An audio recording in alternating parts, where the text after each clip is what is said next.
Дневник на К1. Време е за најновите информации од Вардарскот и Квешкиот регион Македонија, светот и спортот. Дневникот го почнуваме со информација за земјоделието. Зашто точно станува збор ќе погледнете веднаш по најавите. Останете со нас. Заменик министерот за земјоделие Ванчо Костадиновски во посета на Кавадаричкиот регион.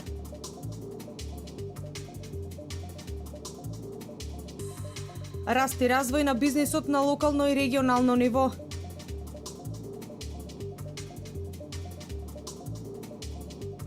Во последните 20 години зголемен бројот на луѓе кои страдаат од алергии.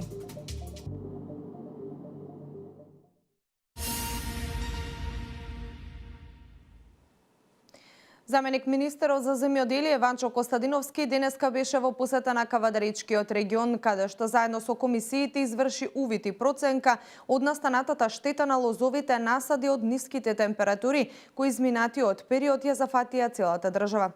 Заменик министерот потврди дека комисиите се присутни на терен во сите региони во Македонија со цел да се утврди штетата на овошните насади и виновата лоза.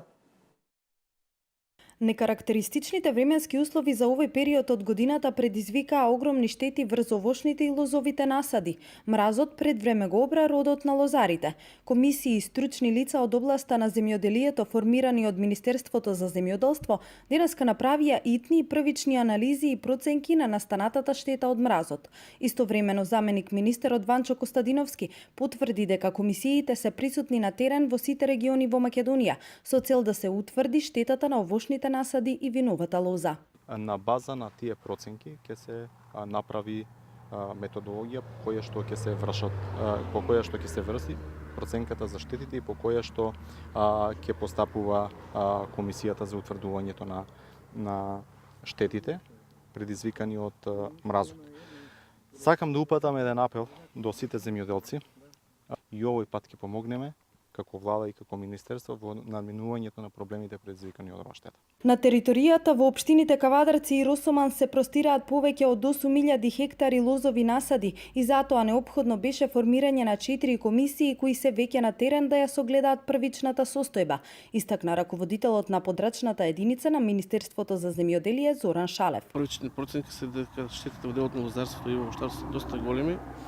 Во понатомошниот период во соработка со Централата од Министерството ќе направиме план како тоа ќе се одвива, ќе повикуваме сите земјоделци во понатомошниот период во текот на наредните денови, кога ќе се разработи како ќе биде методологијата, ќе бидат офатени сите земјоделци кои се запишани во регистрот, па и оние кои што не се, бидејќи ние имаме и фармер регистар и лозов катастар, така што во наредниот период ќе смогнеме сили на целата територија на општина Кавадарци и општина Росоман да испадеме во пресет на сите земјоделци и правично да оцениме штетата во делот на лозарството и овощарството. Земјоделците веќе стравуваат за својот род. Вакво измрзнување досега не се видело кога е во прашање овој период од годината, вели регистрираниот земјоделец Митко Гинов кој работи од 35 до 40 декари винова лоза и овошни насади. Борбата е многу тешка, затоа што ова е стварно чудо невидено од моја страна. Ама баш ни еден зелен ластар да можеме да пронајдеме, за да видиме бар малку да се утешиме.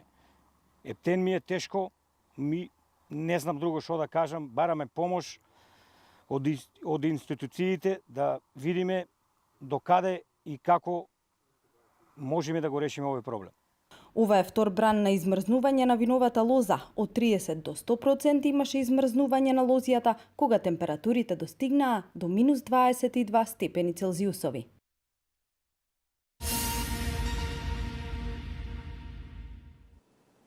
На терен денеска излегува и надлежните од подрачната единица на Министерството за земјоделство во Велес. Вела дека ова е првично излегување за да се види каква е состојбата на терен, иако постои измрзнување на овошните и лозовите насади. Денеска на терен беа и надлежните лица од подрачната единица на Министерството за земјоделство во Велес. Велат дека ова е првично испаѓање на терен за да видат каква е состојбата. Измрзнување има и кај лозовите насади, но и кај овошните. За сега неблагодарно е да се прогнозира колкави се штетувањата. Околу проценката на штетите на лозовите и овошните насади, земјоделците навреме ќе бидат известени, информираат од подрачната единица на Министерството за земјоделство во Велес. Инаку на вонредна седница, владата донесе две одлуки. Првата да се формираат комисии кои ќе излезат на терен и ќе направат записници за настанатите штети. Втората е формирање на комисија од повеќе институции, која ќе има обврска да ја изнајде на добрата методологија, односно по кој закон ќе се исплаќаат обештетувањата.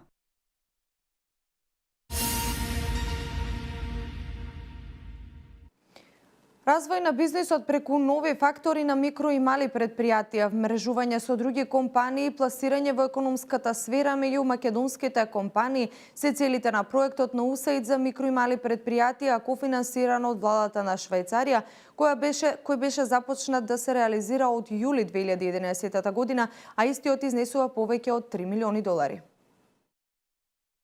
18 компании преку проектот на УСАИД за микро и мали предпријатија кофинансиран од владата на Швајцарија, а имплементиран од Центарот за развој на предприемачи и менаџери на ЦЕД Македонија, преку презентирање на своето производство во областите каде дејствуваат, имаат можност да се вмрежат со други компании и пласираат во економската сфера меѓу македонските компании. Промоцијата на производството и услугите е можност повеќе за развој на бизнисот на новите бизнис фактори на микро и мали предпријатија. Огромна чест ми е тоа што денеска имам можноста да присуствувам на овој заеднички настан за вмрежување, кој е финансиран од страна на УСАИД и кофинансиран и во партнерство со влада на Швајцарија. Овој проект е лансиран, односно започна во јули 2011 година, кофинансиран, како што спомнав и претходно, од страна на УСАИД и владата на Швајцарија. И истиот проект за микро и мали предпријатија има целта да им помогне на предприемачите и на менаџерите да ги развијат своите капацитети, во разни полиња од полето на нивното бизнис работење. Во изминатите 5 години овој проект им даде можност на предприемачите да учат едни од други, да ги подобрат своите менаџерски и вештини за работење на нивниот бизнис, да го зголемат нивниот пристап до нови финансиски фондови и секако да ги развијат своите бизниси како на локално, така и на регионално ниво. Денеска среќен сум што со нас се присутни овде 18 излагачи, наши учесници во овој проект за микро и мали предпријатија, кои ќе ни ги представат нивните производи и услуги што ги имаат развиено во текот на нивното деловно работење. УСАИД во Македонија ги поддржува активностите во приватниот сектор и предприемачите со цел да го подобрат и развијат своето работење на локално и регионално ниво. Досега секоја година беа организирани саемски манифестации на кои стопанствениците на микро и мали бизниси имаат можност за вмрежување и нови соработки. Овој проект е склоп од 3 пристапи за поддршка на развојот на предприемачите и на нивните бизниси. Првиот е преку размена на искуства од областа на бизнисот со други поискусни предприемачи и менаџери од Македонија. Вториот е преку различни алатки за техничка поддршка во самите компании, како што се подобрување на системите,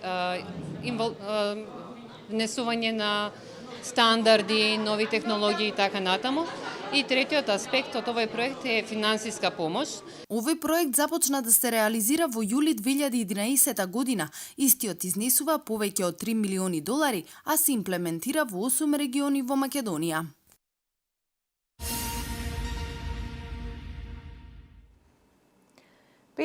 годишната ТП од Велес се здоби со физички напад и закани на работното место од страна на две лица. Настанот се случи синоќа околу 22 часот и 35 минути во трафиката Леди Ди Трейд на улицата Благој Ѓорев. Едното лице со рака ја затворило устата, а со другата рака неколку пати ја удрило во лицето и телото. Другото лице пак ги пребарувало фиоките од пултот. Откако виделе дека нема пари во фиоките, излегле од трафиката и се упатиле во непознат правец.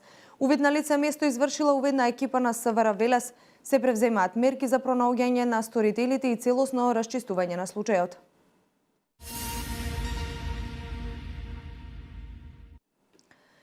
До крајот на оваа година љубителите на адреналинот, скејтерите, бајкерите и роледжиите ќе го добијат ветениот скејт парк во Кавадарци.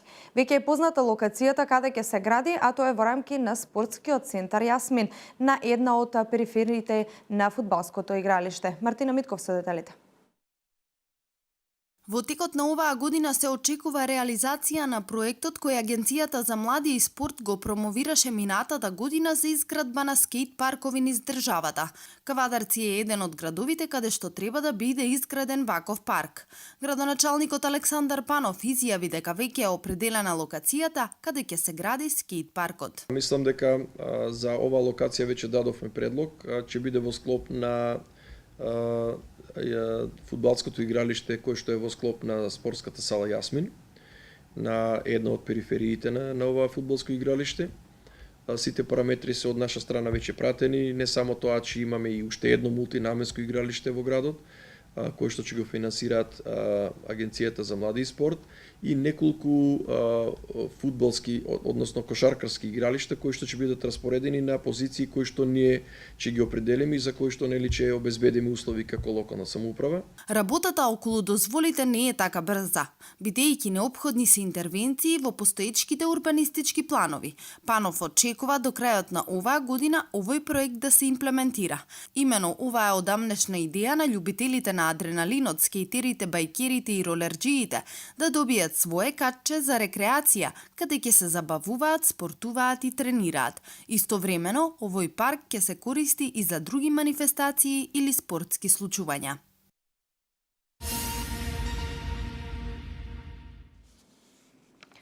Храната треба да биде нутритивно вредна, односно здрава храна, но треба да биде и безбедна, бидејќи денеска се повеќе се соочуваме со загадување на животната средина, со примената на нови иновативни технологии во производството на храната, и поради тоа се повеќе храната која што ја конзумираме може да биде небезбедна.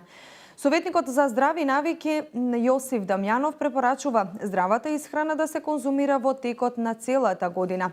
Ања Василева на оваа тема. Строго да се избегнува термички обработената храна, овошјето и зеленчукот да го завземат клучното место во менито на децата, но и кај возрастните. Со тоа ќе се редуцира ризикот од многу болести како што се сезонските вируси, хроничните заболувања, дијабетесот, остеопорозата и некои видови канцер. Советникот за здрави животни навики Јосиф Дамјанов препорачува здравата исхрана да се консумира преку целата година, а не сезонски. Овошјата и зеленчуците, ако реално се носителите можеби на витамини, минерали, антиоксиданси и се носители на имунитетот кој што ние луѓето го имаме, треба да се јадат во текот на целата година. За една порција здрава храна, најважни се намирниците од кој е направена, но посебно внимание да се посвети на начинот на кој таа е приготвена. Кај храната која што термички се обработува е колка временски период стои под таа температура и термичка обработка и колкава е температурата при таа термичка обработка. На што мислам? Пржењето на храната, да речеме, е всушност огромна температура на подготовка на храната. И самото тоа уништува многу нутриенти. Пред се витамин С и витамин Б отпаѓаат одма од храната, а подоцна и сите останати затоа што е многу висока температура и најчесто подолго од 5 до 10 минути се задржува храната во таа термичка обработка, односно во пржење. Добри термички обработки се на пониски температури, а тука се печењето, варењето на храната. Македонија е земја која изобилува со природни ресурси, клучни во процесот на производство на здрава храна. Статистиката покажува дека македонскиот народ консумира безбедна храна.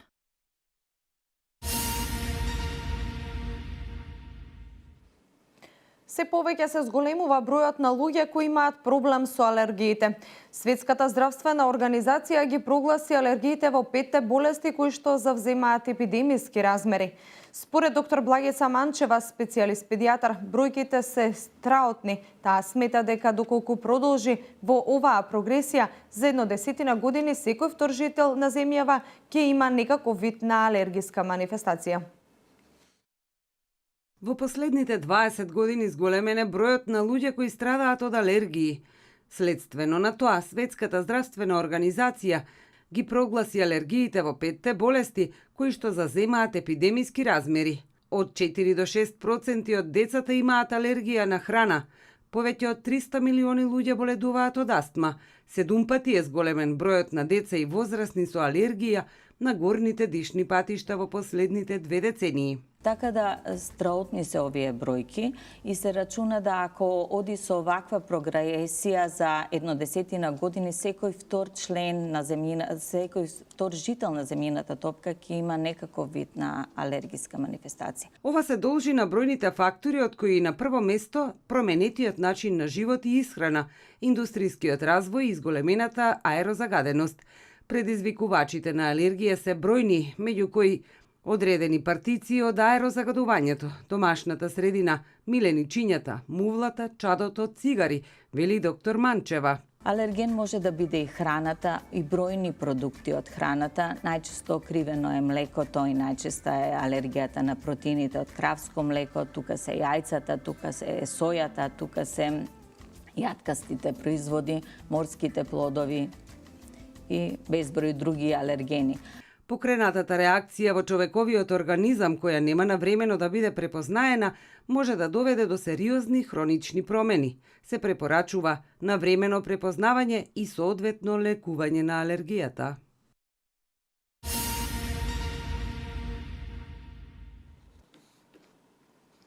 На 37 избирачки места во општина Гевгелија, вкупно 19.363 граѓани денеска ќе се изјаснат по пат на референдум дали се за или против отварање на рудници за злато во околината на селото Конско. Правото на глас вчера го остварија 30 затвореници и 4 болни лица. За референдумско изјаснување истите причини се подготвуваат и во општините Кавадарци и Валандово. Во Валандово украинската компанија Сардич веќе доби концесија на 35 години за рудникот за бакар Казандоп и до крајот на годината треба да почне со експлоатација на рудата. Во продолжение вести од Македонија.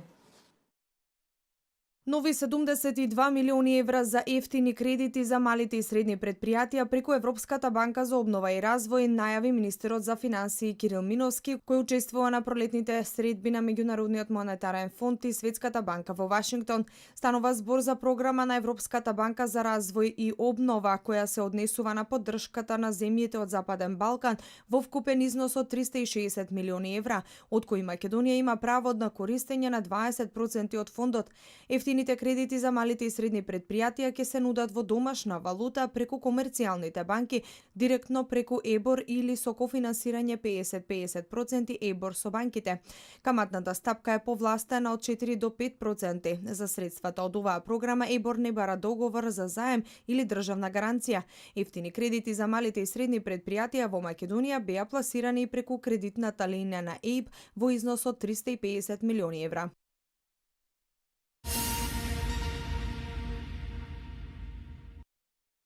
Принцезата од Тајланд Маха Чакри Сириндон на покана на сопругата на претседателот на Република Македонија Маја Иванова престојува во дводневна посета на Македонија. Како што се наведува во соопштението од кабинетот на претседателот, за време на дводневниот престој тајландската принцеза ги посетила и разгледала дел од значајните културно-историски знаменитости во Македонија и се запознала со богатата македонска култура, историја и традиција.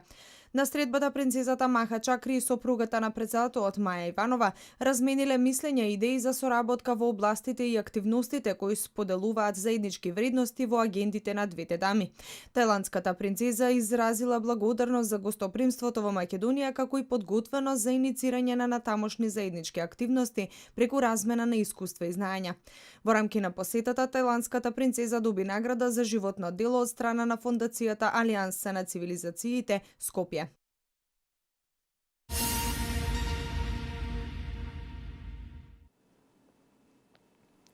Северна Кореја соопшти дека е подготвена да го потопи американскиот носач на авиони со цел да ја демонстрира низината воена моќ. Нашите револуционерни сили се подготвени за борба и за потопување на американскиот носач на авиони со само еден напад, објави државниот весник Ронот Синму. Весникот го Спореди носачот на авиони со грубо животно и наведе дека нападот врз него ќе биде вистински пример за демонстрација на силата на севернокорејската војска. Во Северна Кореја во вторник се одбележуваат 85 години од основањето на Корејската народна армија, а оваа земја сите важни годишнини ги одбележува со програма за вооружување. Вести од светот. Во Франција денеска се одржува првиот круг од најнеизвестните претседателски избори на кои учествуваат 11 кандидати. Од 8 часот изутринава отворени се 69.245 гласачки места во Франција, каде се повикани да гласаат 45,7 милиони гласачи во Франција и 1,3 милиони француски гласачи кои живеат во странство на првиот круг од претседателските избори. Избирачите од прекуморските департмани и територии на Франција кои се наоѓаат на другите континенти гласаа вчера. Првите неофицијални резултати односно проценки ќе бидат соопштени по 20 часот по локално време, кога ќе бидат затворени последните гласачки места. Анкетите покажуваат тесна разлика помеѓу центристите Емануел Микрон, екстремната десничарка Марин Ле Пен, десничарот Франсоа Фијон и радикалниот левичар Жан-Лук Меланшов. До сега ниту еден кандидат на претседателските избори во Франција не бил избран во првиот круг, туку во вториот, кој овој пат е закажан за 7 мај. Поради страф од нови терористички напади, 50.000 полицајци и припадници на жандармеријата, како и 7.000 војници, ќе се грижат изборниот процес да помине мирно и безбедно.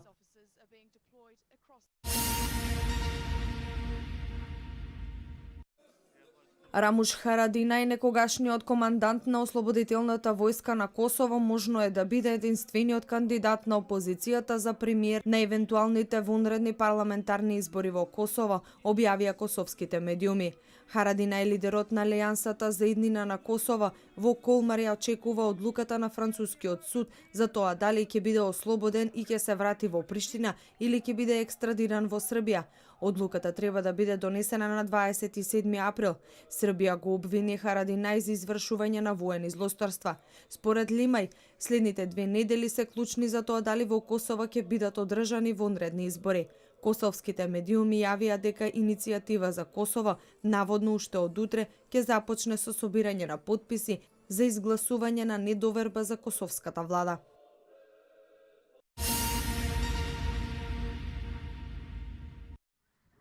Ноќас каде темел изгоре трговскиот центар Бинго во босанскиот град Мостар со површина од околу 3000 метри квадратни.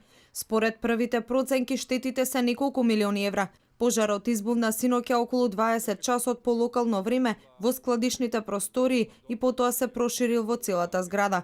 Босанската полиција соопшти дека нема жртви, бидејќи сите лица кои се наоѓале во зградата се евакуирани навреме. Градоначалникот на Мостар, Љубо Бешик, изјави дека сопствениците како и целиот град ќе претрпат штета од оваа несреќа. Трговскиот центар Бинго е отворен во 2011 година и во него се инвестирани околу 6 милиони евра.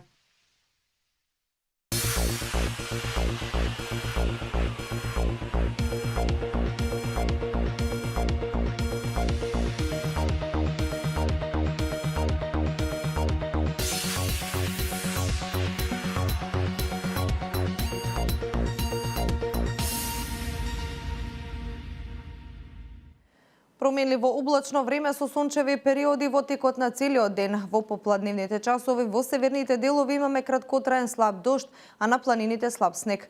Температурата се движи во интервал од 9 до 17 степени. Од утре повторно ќе има засилен северен ветер, особено во северните делови и вдолж по Вардарието. Од понеделник утринската температура полека ќе се качува, а во вторник наутро се очекува позитивни утрински температури на секаде во земјава. Со информациите за времето го завршуваме ова информативно издание на Дневникот на К1 телевизија. Јас ви благодарам за вниманието. Од мене пријатно.